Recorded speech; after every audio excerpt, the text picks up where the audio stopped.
महापरमहंसाय स्वादित चरण कमल चिन्ह मकरंदाय भक्तजन मानस निवासाय श्री रामचंद्राय नमः।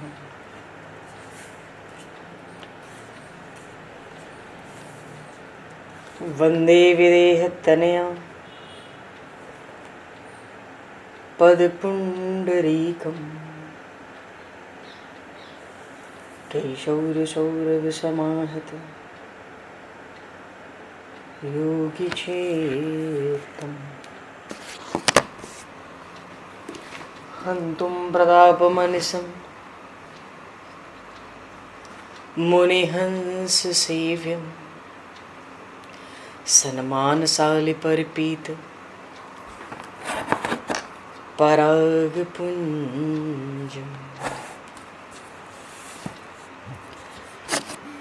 यत्र यत्र रघुनाथकीर्तनं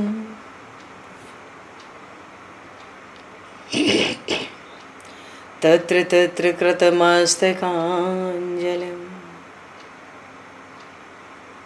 बाष्पवारि परिपूर्णलोचनं मारुतं नमत राक्षसान्तकं कुन्द इंदुसमदेह उमारमण करुणायन जाहि दीन परनेह करहु कृपा मर्दन मयन।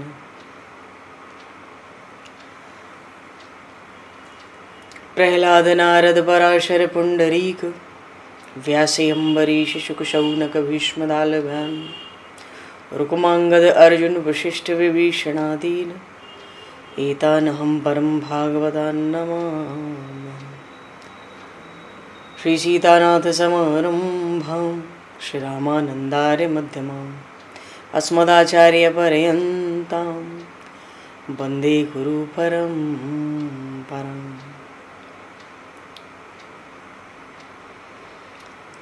वर्णानामर्थ संज्ञानां रसानां छन्दसामपि मंगलानां च कर्तारो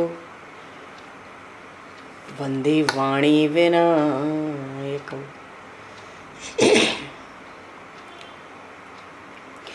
नान्यास्पृहा रघुपते हृदये स्मदीये सत्यं वदामि च भवान् किलान्तरात्मा भक्तिं प्रयक्ष रघुपुङ्गवनर्वरां मे कामादिदोषरहितं कुरु मानसं च।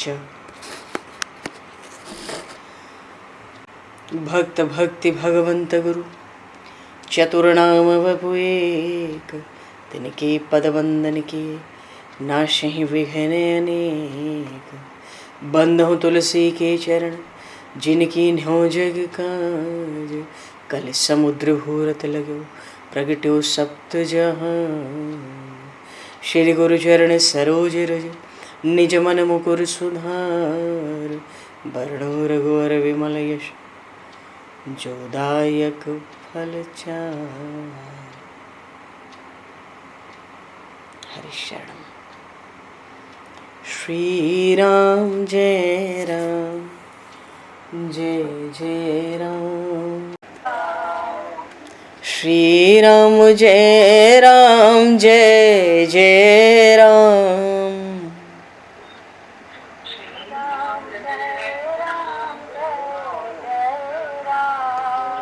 श्री राम जय राम जय जय राम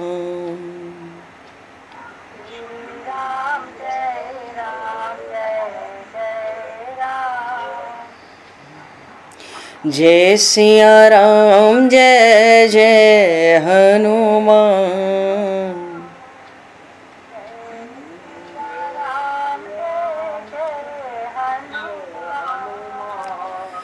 श्री गुरु रामानंद भगवान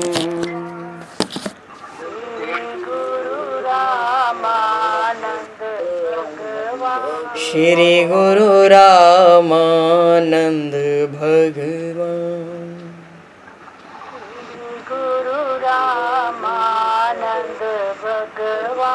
श्री राम जय राम जय जय राम।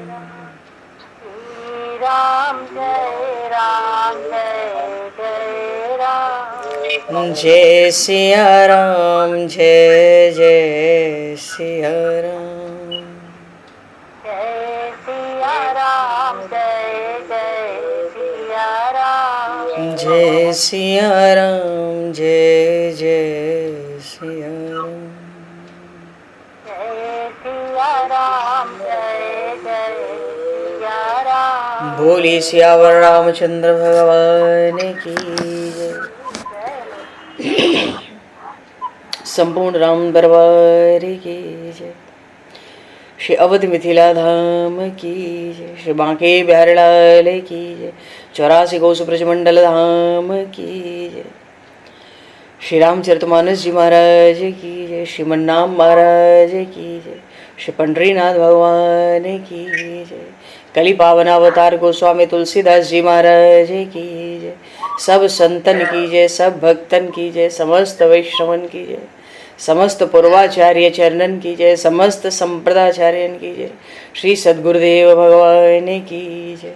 गंगा मैया की जय, जमुना मैया की जय, सरजू मैया की जय, गौ माता की जय, तुलसी माता की जय, पृथ्वी माता की जय, एकाशी महारानी की जय। जय जय श्री सीताराम, जय जय श्री राधेश्याम। नमः पार्वती पते हर हर महादेव। हरिशरणम।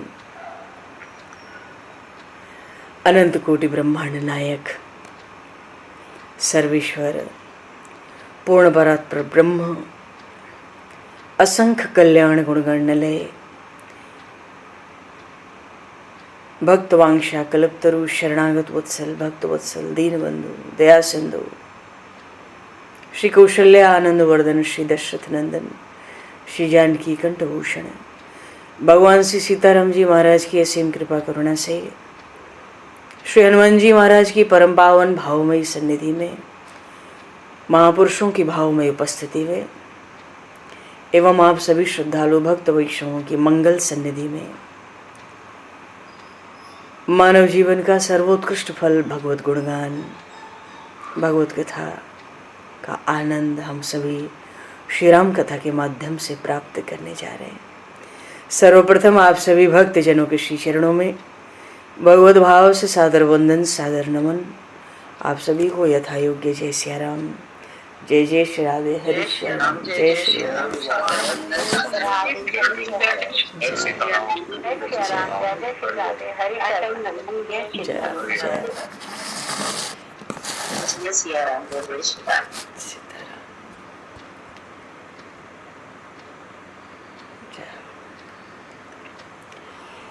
श्री रामचंद्र चरणों मनसा स्मरामि। श्री रामचंद्र चरणों वचसा गृणामि। श्री रामचंद्र चरणों शिरसा नमामि। श्री रामचंद्र चरणों शरणं प्रपद्ये।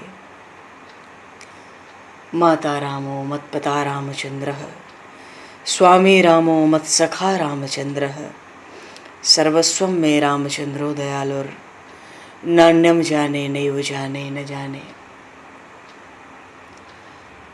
मंगलम कौशलेन्द्रस्य महनीय गुणालये, चक्रवर्ती तनुजाय सार्वभौमाय मंगलम। रामं रामानुजं सीतां भरतं भरतानुजं, सुग्रीवं वायुसूनं च प्रणमामि पुनः पुनः। नमोस्तु रामाय सलक्ष्मणाय दिव्यै च तस्मै जनकात्मजाय।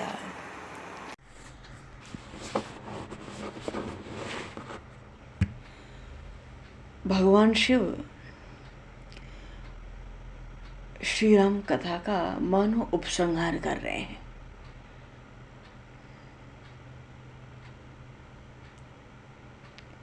अच्छा, भारतीय विद्या में पुराणों की ये शैली रही है कि पुराण शास्त्र आध्यात्मिक सत्य को एक दूसरे से जुड़े कथानक के द्वारा ही प्रस्तुत करते हैं।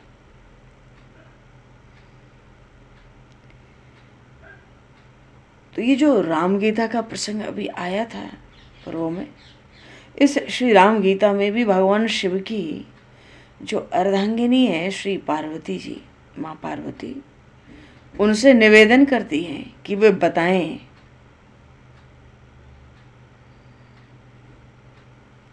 वो बताएं।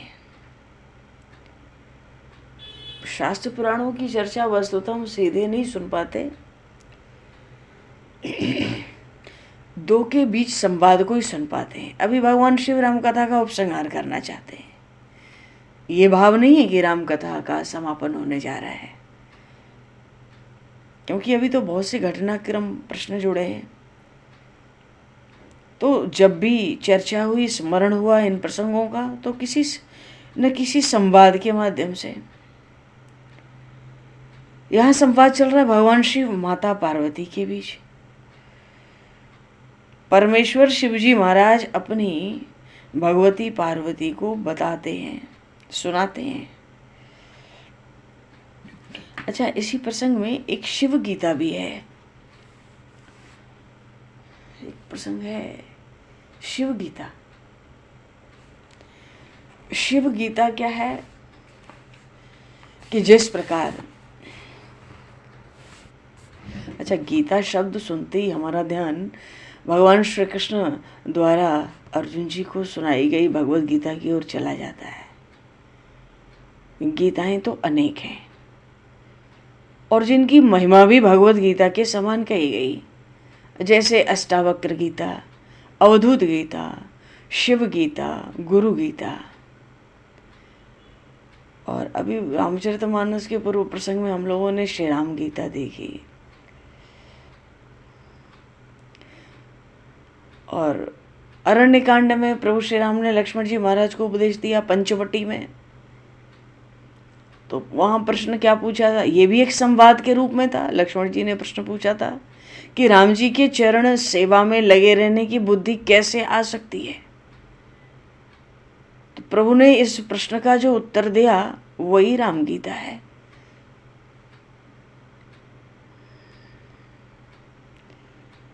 यहां पर एक शिव गीता का भी प्रसंग है।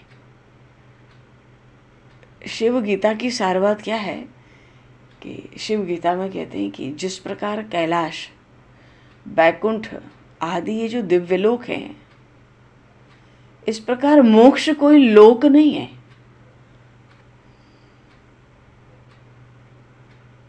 जो मुक्त होता है वो किसी गांव का, नगर का निवासी नहीं है जिसको मोक्ष का लोक कहा जाता हो। मोक्ष का तो अर्थ है हमारे भीतर जो हृदय में जो अज्ञान की ग्रंथि है वो नष्ट हो जाए, जीव मुक्त हो जाता है। जो इसके लिए चेष्टा करता है वो मुमुक्षु है।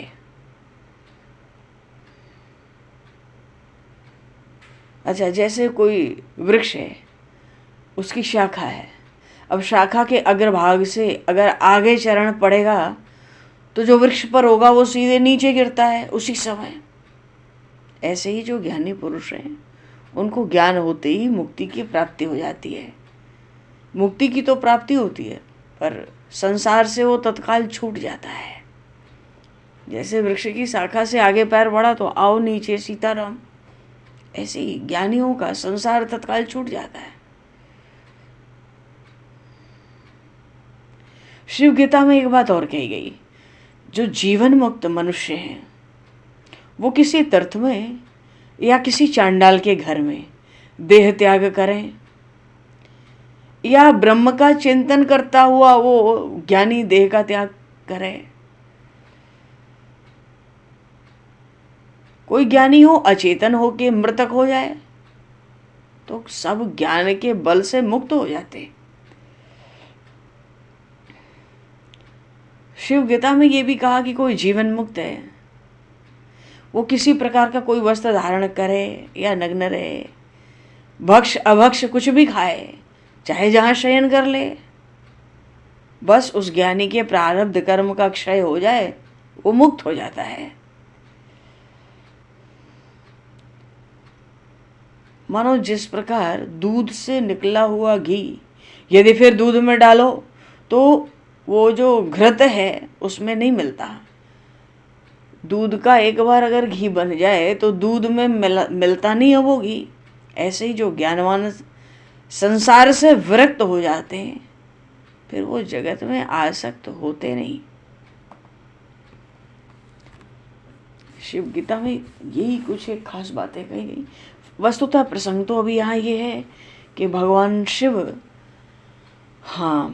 भगवान शिव माता पार्वती से कहते थे कि कछुक राम गुण गए कहे बखानी। अच्छा, राम कथा सुन के भगवती माता पार्वती को बहुत आनंद हुआ। जो आनंद देखा भगवान शिव ने, तभी माँ पार्वती से कहा था कि उमा कहो सब कथा सुहाई। ये जो तुम्हें आनंदित करने वाली हमने कथा सुनाई, तुम्हें इतना आनंद आया, कथा इतनी सुंदर लगी। अब कोई जीव है जिसको भगवान की कथा श्रवण करके आनंद न हो? भगवत कथा से जीव को आनंद होता है, क्योंकि ये तो विमल कथा हरि पद दायिनी। विमल कथा का अर्थ है जो अंतःकरण को भी निर्मल कर दे। हरिपद दायिनी। अब किसी को राजा का पद मिले तो इसका क्या अर्थ है? वो राजा हो गया।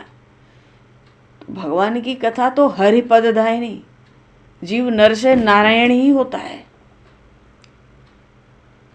भगवान राम अनंत अनंत गुणानी। राम जी अनंत है, ये भगवान शिव कह रहे हैं। तो राम जी अनंत है, इसको कहने का भाव क्या है कि राम जी अनंत है? नव शत कोटि अमित अवकाशा। राम जी तो इतने हैं कि करोड़ों आकाश मिलकर भी उनको परा नहीं सकते। नव शत कोटि अमित अवकाशा।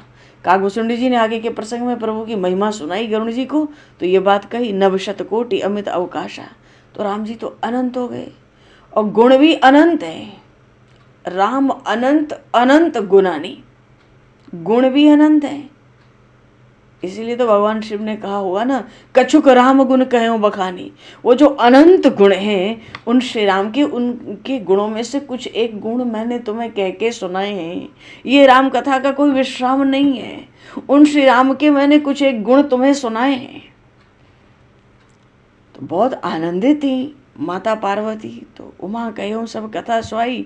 ये जो तुम्हें आनंदित करने वाली कथा है, बात यह है ना कि जो भुसुंडी कख पद ही सुनाई, इसी कथा को कागभूषुंडी जी ने गरुड़ जी को सुनाया था। वही कथा मैंने उठाकर तुमको सुनाई। तो राम अनंत अनंत गुण है उनके, पर हमने कछुक राम गुण कहो बखानी। कुछ एक राम जी के गुण सुनाए। अब का कहो सो कहो भवानी। अब क्या कुछ और सुनना चाहती हो? क्या सुनाऊं?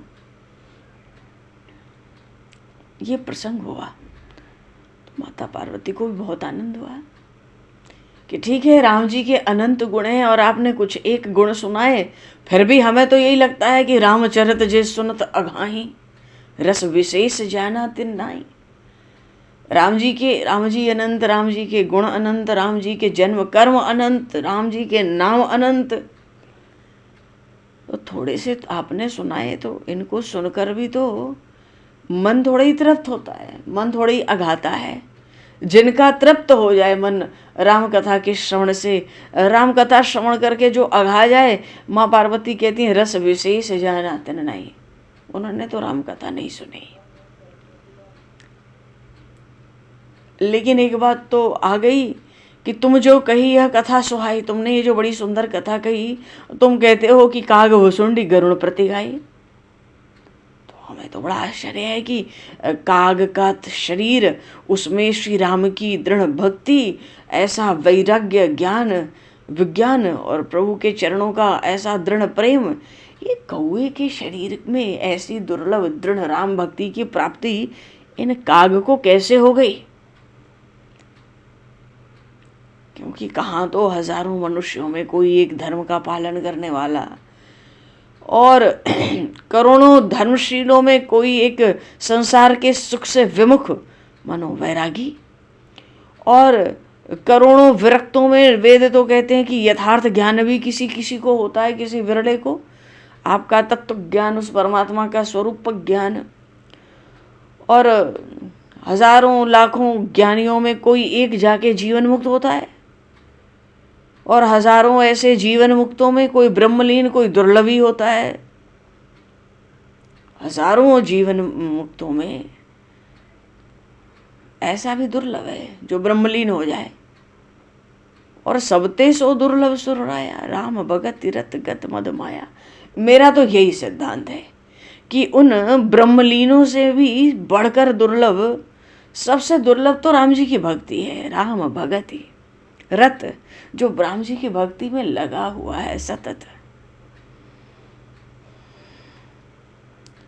राम भगत रत गत मद माया, भीतर न अहम बचा न मैं मेरा बचा, वो अत्यंत दुर्लभ है। तो ऐसी दुर्लभ राम भक्ति सो हरि भगति काग की में पाई, विश्वनाथ मोहि कहो बुझाई। ऐसी दुर्लभ राम भक्ति इस काग शरीर में कागभूषुंडी को कैसे मिली? मुझे बखान कर कहो, समझाकर बुझाकर कहने का अर्थ है विधि पूर्वक समझाकर कहो, विस्तार से कहो। कहाँ तो राम जी के आश्रित, रामपरायण और ज्ञानी भी इतना बड़ा है ये कागभूषुंडी, गुणों का भी भंडार है और बड़ा धैर्यवान है। तो हे स्वामी, ये बताओ, नाथ कहु के ही कारण पायो काग शरीर। क्या कारण हुआ उसको? ऐसे दुर्लभ संयोग होने पर भी क्या कारण हुआ कि उसको राम जी की भक्ति मिली?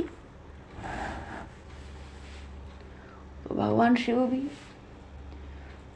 कथा सुनाएंगे। अब ये तो बहुत परम पवित्र इतिहास भगवान शिव सुनाने जा रहे हैं। कागभूषुंडी जी का चरित्र भक्ति की महिमा को प्रकट करने वाला चरित्र है। भगवान शिव जी महाराज माता पार्वती जी को राम कथा सुना रहे हैं।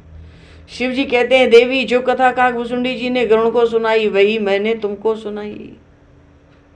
इस दिव्य कथा को सुनकर गरुड़ जी का मोह नष्ट हुआ था,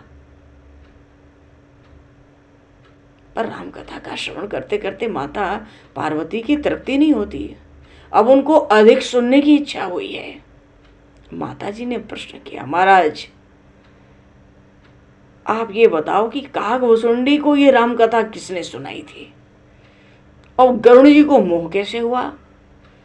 क्योंकि गरुड़ तो नारायण के, परमात्मा के वाहन है, प्रधान पार्षद है, नित्य ही अत्यंत समीप रहते हैं, बड़े भारी सेवक हैं, गुणों के भंडार हैं।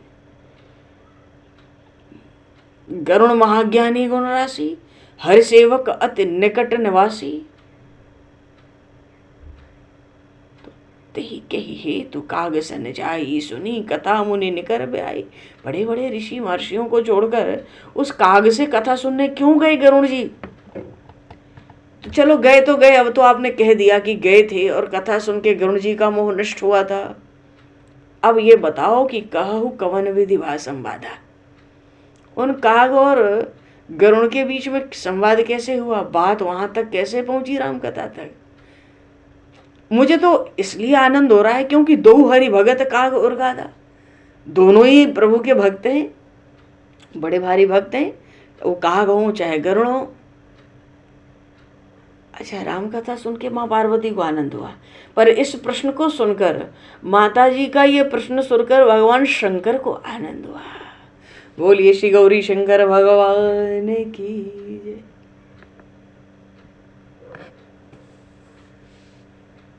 भगवान शंकर को आनंद हुआ। अब भगवान शिव माँ पार्वती से कागभूषुंडी जी की कथा कहना प्रारंभ करते हैं। अब देखो, कागभूषुंडी जी की महिमा का वर्णन कौन कर सकता है?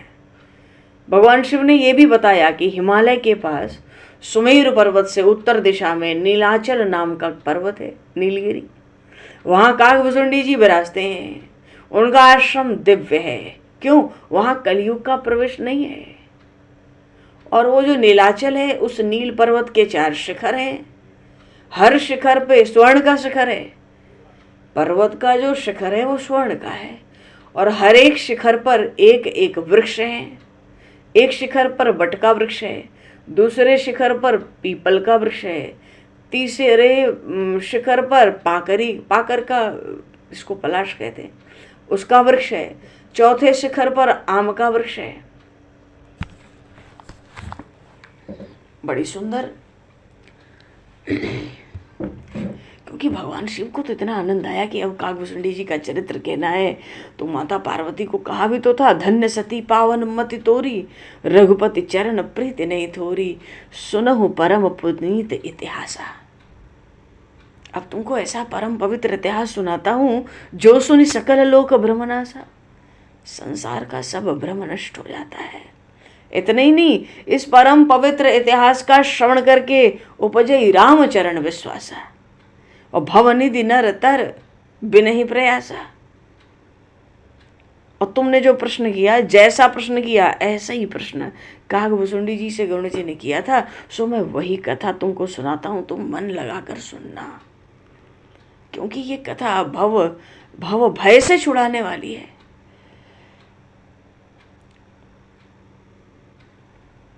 और वहाँ जो सरोवर है, जलाशय है, बड़ा शीतल मधुर निर्मल जल है, तरह तरह के उसमें कमल खिले हुए हैं, भौरे गुंजार कर रहे हैं।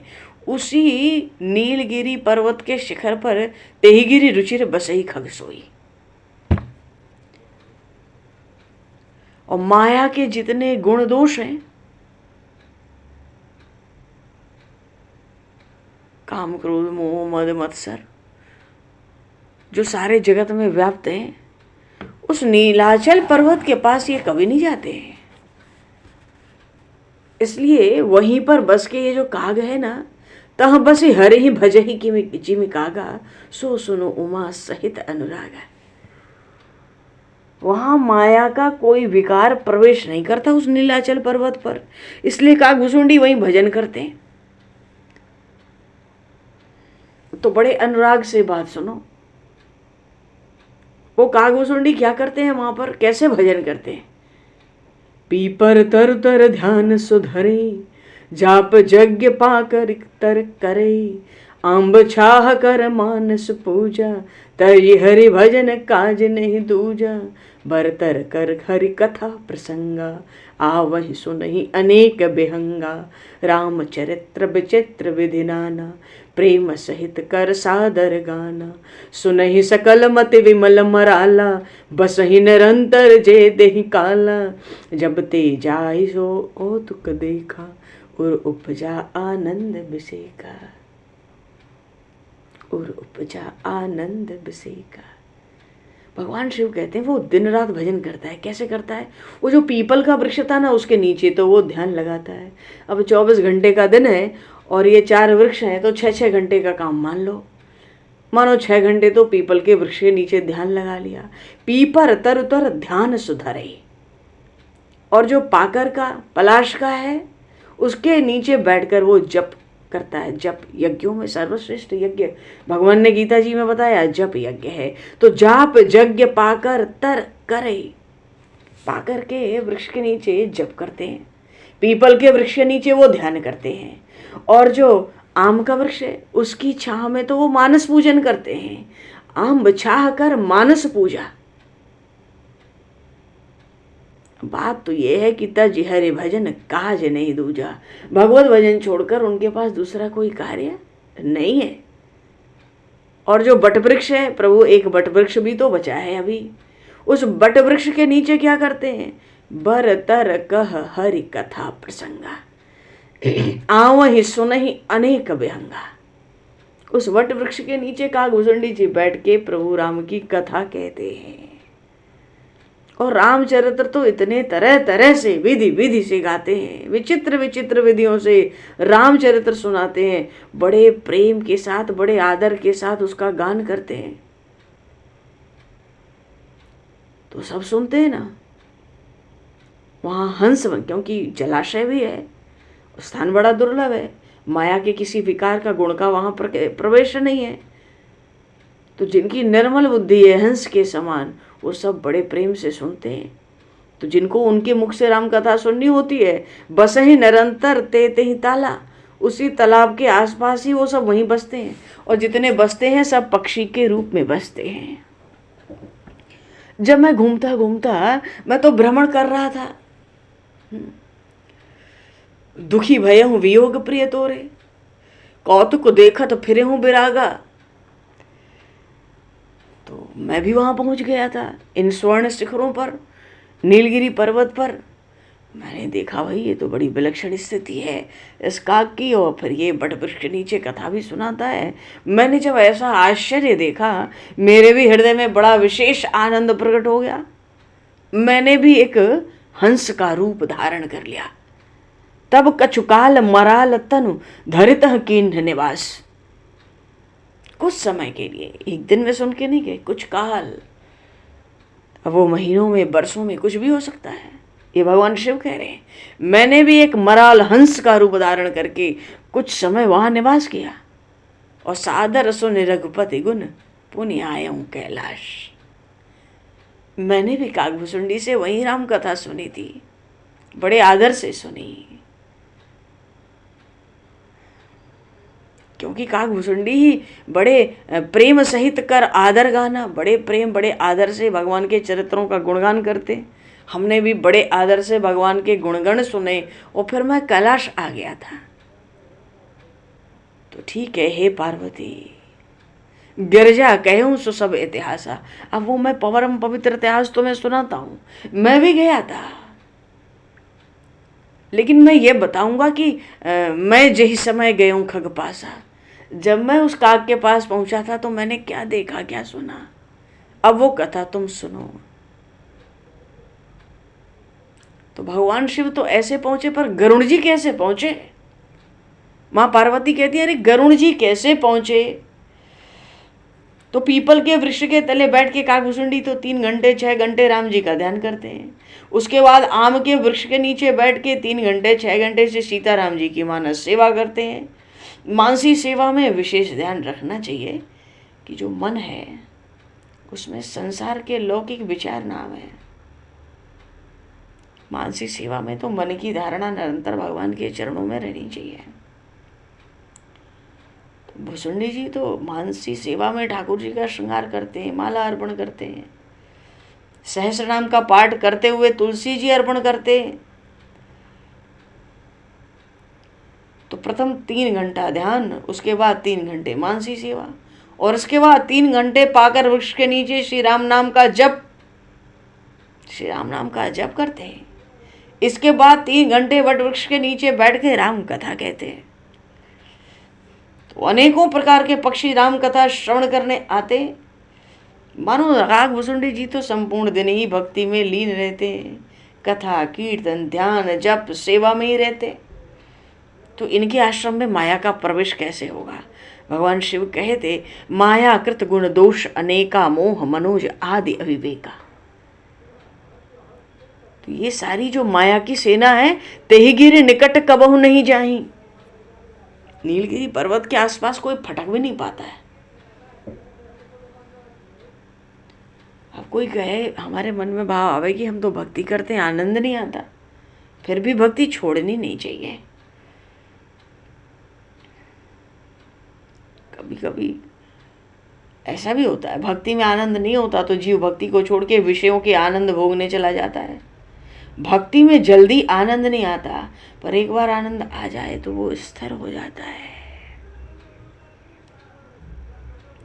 विषयों का आनंद जल्दी मिलता है, पर उसका विनाश भी शीघ्र ही हो जाता है, वो टिकता नहीं है ज्यादा समय।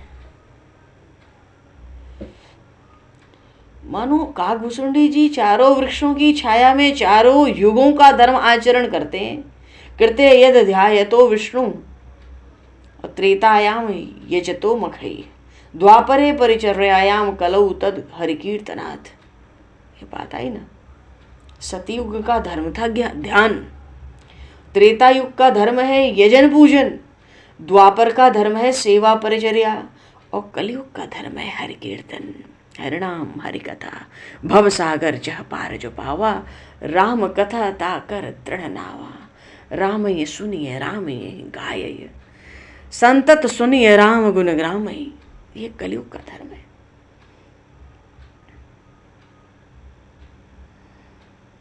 कागभूषुंडी जी ध्यान करते हैं, पूजा करते हैं, सेवा करते हैं, जप यज्ञ करते हैं, कथा कीर्तन करते हैं। देखो, यज्ञ से मंत्र शुद्धि, द्रव्य शुद्धि, देश शुद्धि, आसन शुद्धि और देह शुद्धि होती है।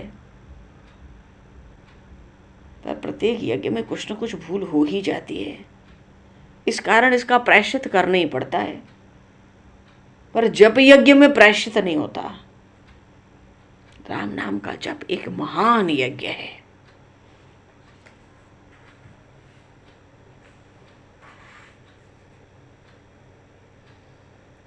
तो एक समय ऐसे ही काकभूषुंडी जी नीलाचल पर्वत पर विराजते थे और वहां दक्ष प्रजापति के यज्ञ में जब माता सती ने योग अग्नि में स्वयं को भस्म कर दिया, उसके बाद भगवान शंकर भ्रमण करते हुए हंस के स्वरूप में काकभूषुंडी जी के आश्रम में आए और वहां उन्होंने राम कथा श्रवण की। ये बात तो भगवान शिव ने कही, पर आगे तो संवाद होना है काकभूषुंडी और गरुड़ जी का। तो गिरजा कयूं सो सब इतिहासा, मैं जे समय गयो खग पासा। ये बात तो मैंने तुम्हें बता दी कि मैं काकभूषुंडी के पास कैसे पहुंचा। अब वो बात सुनो, कौन सी? अब सो कथा सुनो जेहि हेतु, गयो काग पर खग कुल केतु। पक्षियों के राजा गरुड़, जिस कारण से गरुड़ जी गए थे काकभूषुंडी जी के पास, वो बात सुनो। देखो, बात यह है कि एक बार गरुड़ जी को मोह हो गया था, ये भगवान शिव कह रहे हैं। और गरुड़ जी को मोह हुआ था, ये प्रसंग भी पूर्व में लंका कांड में आ चुका है। जब मेघनाथ ने भगवान श्री राम लक्ष्मण को नागपाश में बांध दिया, नारद जी के कहने से गरुड़ जी आए और नाग भी तो सब माया के थे, खा लिए सब नागों को। भगवान श्री राम लक्ष्मण उठ के बैठ गए। गरुड़ जी तो तुरंत ही उस संग्राम भूमि में आए थे, नागपाश से भगवान राम लक्ष्मण को छुड़ाया था। उस समय गरुड़ जी को शंका हो गई थी, अरे ये राम जी कैसे परमात्मा है? मैंने तो सुना था राम जी परमात्मा है, पर इन परमात्मा का प्रभाव देखने को नहीं मिला। इस राक्षस ने नागपाश में बांध लिया, ये तो मूर्छित पड़े। अगर कहीं मैं नहीं छुड़ाता इस नागपाश से तो इनकी क्या गति होती। अरे यदि ये परमात्मा होते, गरुड़ जी के मन में आया था उस लंका युद्ध में रणभूमि में जाके कि यदि परमात्मा होते तो बंधन में कैसे आते? क्या इनको कोई नागपाश में बांध लेता? भाव है कि सगुण साकार परमात्मा की लीला देखकर देवताओं को भी मोह हो जाता है। गरुड़ जी को ऐसा लगा राम जी परमात्मा नहीं है, क्यों? बंधन की मुक्ति के लिए इनको मेरी आवश्यकता पड़ी है। पर परमात्मा तो मनुष्यों को आकर्षित करने के लिए ही भगवान मनुष्य जैसी लीला करते हैं। और राम जी की लीला तो राम जी का अनुग्रह ही है। पर पूर्व काल में माता सती को जैसा मोह हुआ था, भगवान शिव ने कहा जय सच्चिदानंद जग पावन। माता सती को विश्वास नहीं हुआ। अरे स्त्री के विरह में रोने वाले मनुष्य को आप सच्चिदानंद कहते हो? पर भगवान शिव मिथ्या भाषण तो करते नहीं, वो तो स्वयं ईश्वर हैं। क्या माता सती ये नहीं जानती है? इसीलिए तो शंका हुई। भगवान शिव का स्वरूप जानती, इसलिए शंका हुई। भगवान के समझाने पे भी बात समझ नहीं आई। तो जैसा माता सती को उस समय मोह हुआ, वैसा ही गरुड़ जी को भी हुआ था।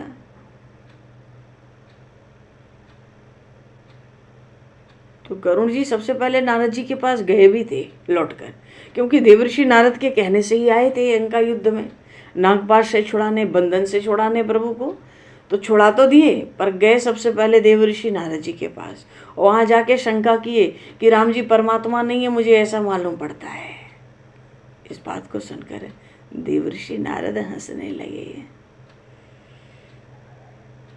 क्यों हंसने लगे? क्योंकि सगुण परमात्मा की जो अटपटी लीलाएं हैं, इनका विचार जीव अपनी अल्प बुद्धि से करता है। अपने बुद्धि दोष का आरोप वो जीव परमात्मा पर करने लगता है। देवर्षि नारद तो पहले ही भगवान की लीलाओं में नाच चुके हैं, समझ गए। तो गरुड़ जी का भी वही चक्कर पड़ गया आज। तो यहाँ भगवान शिव माता पार्वती से कह रहे हैं कि अब मैं कारण बता जाता हूँ। गयो काग पहि खग कुल केतु, जिस कारण गरुड़ जी भी नीलाचल पहुंचे। जब रघुनाथ की नरण क्रीड़ा, समुझत चरित हो ये मोहि ब्रीडा। भगवान शिव कह रहे हैं श्री रघुनाथ जी महाराज हमारे जब युद्ध कर रहे थे तो ऐसा खेल उन्होंने किया कि मुझे तो उस चरित्र को कहने में बड़ी लज्जा होती है, मुझे बड़ी शर्म आ रही है, कैसे कहूं क्या लीला कर रहे थे। इंद्रजीत कर आप बंधायो, उस मेघनाथ से, रावण का पुत्र जो मेघनाथ था उससे अपने को बंधन में ले लिया। तब नारद मुनि गरुण पठायो, पर गरुण जी काट तो दिए बंधन, बंधन काट गयो और गादा, कहाँ बुझा हृदय प्रचंड विषादा। प्रचंड मोह गरुण जी के हृदय में हो गया। बार बार विचार करते हैं क्या, प्रभु बंधन समझत बहुभांति, बार बार सोच रहे परमात्मा है तो बंधन में कैसे आए, खूब विचार कर रहे हैं। विचार तो करेंगे ही, अरे उनके सेवक हैं, उनके वाहन हैं, उनके प्रमुख प्रधान पार्षद हैं, गुणों के भंडार हैं। गरुण जी महाराज जब नारायण को लेकर चलते हैं, गरुण जी महाराज के पंखों से साम वेद की ऋचाएं प्रकट होती हैं। ऐसे गरुण जी को मोह हो गया। इससे तो यही पता चलता है कि जो भगवान के चरित्र देखते हैं वहां मोह की बड़ी संभावना है। पर वो जो मोह ऐसा हो जाता है भगवान के चरित्रों को प्रत्यक्ष देखकर, उन मोहों से निपटारा कैसे होता है, छुटकारा भगवान के चरित्र सुनकर, भगवान के चरित्र श्रवण करने से सब मोह जाल कट जाते हैं। और भगवान के चरित्र देखे तो ब्रह्मा जी को भी बड़ा भीषण मोह हुआ, देवराज इंद्र को हुआ, श्री कृष्ण अवतार में, राम अवतार में देवर्षि नारद को हो गया, माता सती को हो गया, गरुण जी महाराज को हो गया। इन सबको जो मोह हुआ, चरित्रों को देखकर मोह हुआ, तो निपटारा कैसे हुआ, जब कथा सुने, जब चरित्र सुनने से मोह नष्ट हुआ। आज उपजा हृदय प्रचंड विषादा, गरुण जी के हृदय में प्रचंड दुख था, विषाद था, शंका, भ्रम, संदेह। क्यों? गरुण जी परमात्मा का स्वरूप जानते हैं। व्यापक ब्रह्म ब्रज बागीसा, माया मोह पार परमीसा, सो अवतार सुने हो जग माही, देखूं सो प्रभाव कछु नाही। अरे वो परमात्मा तो व्यापक है, ब्रह्म है, ब्रज है, कोई विकार नहीं है माया का वहां। बागीसा वाणी के तो वो पति है, माया मोह से परे हैं वो परमात्मा। मैंने सुना तो था कि ये राम रूप से परमात्मा का अवतार हुआ है, पर क्या कहूं, देखूं सो प्रभाव कछु नाही।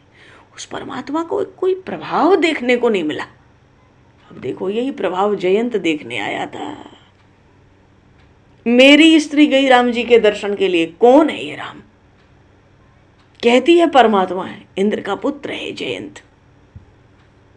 क्या हालत हुई। नारद देखा विकल जयंता, ना लागे दया कोमल चित संता। दया करके कहीं कोई किसी ने बैठाया? अरे राख को सकई राम कर द्रोही, किसी ने नहीं बैठाया। किसी लोक में उस युवराज, स्वर्ग के युवराज जयंत को जगह नहीं मिली। ऐसा प्रभु ने उसको बेहाल किया। बिना बाण छोड़े एक तृण उठाकर ब्रह्मास्त्र से अभिमंत्रित कर दिया। भागता फिरा दुर्वासा जी की तरह जयंत। देखने आया था भगवान का प्रभाव। बड़ी दुर्दशा हुई। देवऋषि नारद ने समझाया, तू मूर्ख है हे जयंत, तू जाके प्रभु से कह, प्रभु आपका प्रभाव देखने आया था, पर अब तो आपका स्वभाव देखने आया हूं। कृपा करो, शरणु शरणु। उमा राम स्वभाव जही जाना, ताहि भजन तजे भावना आना। आज गरुण जी को मोह हो गया। गरुण जी कहते परमात्मा का तो सब तत्व जानता हूं, पर देखूं सो प्रभाव कछु नहीं। उस परमात्मा का कोई प्रभाव नहीं दिखा, क्योंकि प्रभु तो मूर्छित थे नागपाश में। गरुण जी ने नागपाश से छुटाया, सर्प खा लिया, गरुण जी चल दिए। और जब गरुण जी चले गए तो प्रभु उठकर बैठ गए। तो कहाँ कोई प्रभाव देख पाए? गरुण जी को लगता हमने तो परमात्मा का कोई, ये बंधन परमात्मा होता तो बंधन में आता ही कैसे? ये इंद्रजीत ने बंधन में डाल दिया। मैंने छुड़ाया, नहीं तो क्या होता। आज गरुण जी महाराज विचार कर रहे हैं, भव बंधन ते छूटे ही, नरजपि जाकर नाम, सर्व वो खर्ब निशाचर बांधे नाग पास सोई राम। जिन परमात्मा के नाम का जप करके जीव मात्र भव बंधन से छूट जाते हैं, यहाँ तो नागों का बंधन है। जिन परमात्मा का नाम जप करके जीव भव बंधन से छूटता है, इस दुष्ट राक्षस ने उन्हीं श्री राम को नागपाश में बांध लिया। ये बात तो गले के नीचे अब उतर नहीं रही। बड़ा बुरा हाल हुआ गरुड़ जी का, उपजा हृदय प्रचंड विषादा। भगवान शिव बता रहे हैं क्या हालत हुई है। हे पार्वती, जैसे तुम्हें पूर्व चरित्र में सती रूप से मोह हुआ था, ऐसे ही गरुड़ को हो गया। खूब समझा भी रहे गरुड़ जी अपने को, नहीं नहीं ये तो परमात्मा है, श्री राम रूप से परमात्मा ने अवतार लिया है। नाना भांति मन ही समझावा, प्रगटन ज्ञान हृदय भ्रम छावा। ज्ञान की दृष्टि कहती है कि परमात्मा है श्री राम, पर जो लीला देखे आए, बंधन से छुड़ाया है, हृदय का वो ज्ञान हृदय में प्रकट नहीं हो रहा है। अब तो माया का भ्रम छा गया, अंधेरा छा रहा है। इतना खेद हो रहा है, बड़े खिन्न हो गया उनका मन, तरह तरह से तर्क कुतर्क करने लगा। बाढ़ आ गई तर्क कुतर्क की, भीतर ही भीतर चलते जा रहे हैं गरुड़ जी आकाश की ओर। तो भगवान शिव ने कहा, देखो ये गरुड़ को कैसा मोह हुआ पता है? भयो मोह बस तुम्हारे नाही। जैसे तुम्हें सती रूप से हुआ था ना, वैसे ही गरुड़ को बड़ा भारी मोह हो गया आज। तो जब व्याकुल हुआ, जीव व्याकुल होता है तो संतों के पास ही जाता है। जयंत भी गया था, देवर्षि नारद ने देखा था।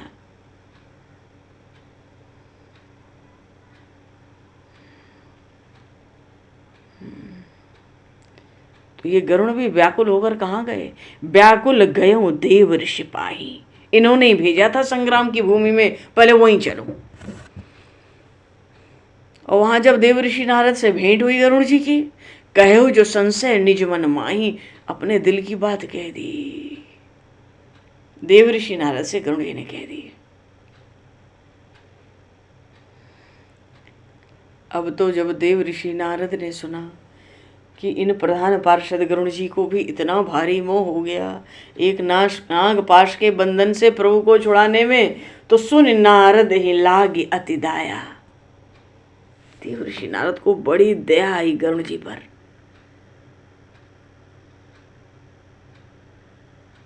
ऐसे ही जयंत पर दया आई थी। लागी दया कोमल चित संता, नारद देखा बिकल जयंता। और अब जयंत नहीं, अब तो गरुड़ है। गरुड़ जी को देख के ही बड़ी दया आ गई, देखते ही दया आ गई। बात सुनकर ये क्या कहते हैं, ये गरुड़ जी कहाँ किस चक्कर में पड़ गए। तो देव ऋषि ने गरुड़ जी से कहा, सुन खग प्रबल राम कह माया। हे गरुड़, राम जी की माया बड़ी प्रबल है, बहुत प्रबल माया है। ऐसी प्रबल माया है कि जो ज्ञानिन कर चित अपर है, बरियाई विमोह मन करे। और जय बहुन बार नचावा मोही, सोई व्यापी बेहंग पति तो ही। हाँ, इतनी प्रबल माया है, बड़े बड़े ज्ञानियों के चित्त को हर लेती है प्रभु की माया। बरियाई जबरन, उनका बस ही नहीं चलता उन ज्ञानियों का, योगियों का। प्रभु की माया ऐसी सबके चित्त को हरण कर लेती है। मोह में, भयंकर मोह में, मानो बलपूर्वक मोह में भगवान की माया बड़े बड़े ज्ञानियों योगियों को भी डाल देती है। और ज्ञानी योगी की छोड़ो, मुझे इन राम जी की माया ने बहुत बार नचाया है। जही बहु बार नचावा मोही। देव ऋषि नारद को भी विवाह करने की इच्छा हो गई थी, बालकांड में प्रसंग आया। भूख न बासर नींद न राती, यह हालत हो गई थी देव ऋषि नारद की। हे विधि मिले कवन विधि बाला, विधाता से मनाने लगी कैसे ब्याह होगा उस विश्व मोहिनी से मेरा। देव ऋषि नारद को याद आ गई, बहुत से प्रसंग याद आए। तभी तो देव ऋषि नारद ने कहा, जही बहु बार नचावा मोही। इनकी प्रबल माया ने मुझे कितनी बार नचा दिया है। तो मैं सच कहता हूँ, हे विहंगपति पक्षियों के राजा गरुण, सोई व्यापी विहंगमति, तो ही वही प्रबल माया राम जी की तुमको लग गई, तुम चक्कर में पड़ गए। चक्कर में पड़े तभी तो महामोह उपजा और तोरे, ये शंका का उठना ही महामोह है। तुम्हारे हृदय में ऐसा महामोह प्रकट हो गया। तो देखो, तुम्हारी बात तो, तुम्हारी परेशानी तो मैं समझता हूं, पर मेरे कह देने से ये जल्दी नहीं मिटेगी। मिटे है न बेग कहे खग मोरे, मेरे कुछ कहने से ये जल्दी छूटने वाली नहीं है माया। फिर चतुरानन पर जाओ खगेशा, ऐसा करो तुम उन कमलासन पर आसीन होने वाले जगत पिता सृष्टिकर्ता ब्रह्मा जी पर जाओ और अपने दिल की बात कहो। मेरे कहने से ये जल्दी नहीं मिटेगी, क्योंकि राम जी की माया बड़ी प्रबल है। और फिर जो वो कहें, जो आदेश दें वही करना। सोई करे हु जही होई निदेशा, जो ब्रह्मा जी कहें, जो पिताजी कहें वैसे ही आगे करना। देव ऋषि नारद तो छुटकारा कर लिए गरुड़ जी से भाई। अस कही चले देव ऋषि करत राम गुणगान, राम जी का गुणगान वीणा पर करते करते, वीणा बजाते बजाते धीरे से निकल लिए देव ऋषि नारद। गरुड़ जी को ब्रह्मा जी का रास्ता दिखा दिया, जा भाई तू उधर जा, जो प्रचंड महामोह लेके तू अब प्रकट हो गया। और जब राम जी का गुणगान करते हैं तो आज वीणा पर राम जी का क्या गुणगान कर रहे हैं देव ऋषि नारद। हरि माया बल बरनत पुनि पुनि परम सुजान। गुणगान में भी, वीणा में, भगवान के गुणगान में भी आज माया के, भगवान श्री राम की जो प्रबल माया है उसी का गुणगान करते जा रहे हैं। अपनी भी हालत याद आ गई, बड़े सुजान है। आज वीणा पे कीर्तन नहीं हो रहा है, माया के गुणों का, माया की प्रबलता का कीर्तन करते करते, प्रभु का ध्यान करते करते देव ऋषि नारद चल रहे हैं। बोलिए श्री सीताराम जी महाराज की, श्री नारद जी महाराज की, श्री गरुड़ जी महाराज की, श्री गौरी शंकर भगवान की जय। भगवान तो चलने दो, देव ऋषि नारद को आज माया का गुणगान गाने दे और उधर गरुड़ जी को पहुंचने देते हैं ब्रह्मलोक। हालांकि इनको पहुंचने में क्या समय है, इनकी तो गति आबाद है, मन के संकल्प से ही ब्रह्मलोक पहुंच जाएंगे। और आज देव ऋषि नारद माया का गुणगान करें प्रभु के। समय को दृष्टिगत करते हुए दो पल नाम बोलकर हम लोग वाणी को विराम करें, विराम दें। बड़ा सुंदर प्रसंग है जी आगे। अरे इतना सुंदर प्रश्न पूछा माँ पार्वती ने, भगवान शिव तो उसी में बड़े गदगद हुए। सीता राम राम राम सीता राम राम राम, सीता राम राम राम सीता राम राम राम, सीता राम राम राम सीता राम राम राम, सीता राम राम राम सीता राम राम राम, सीता राम राम राम सीता राम राम राम,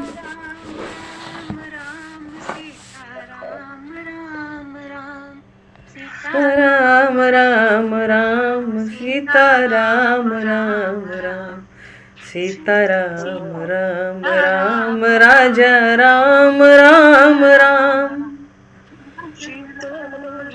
राम राम राम सीता राम राम राम, सीता राम राम राम सीता राम राम राम, राजा राम राम राम सीता राम राम राम, सीता राम राम राम सीता राम राम राम, सीता राम राम राम राजा राम राम, सीता राम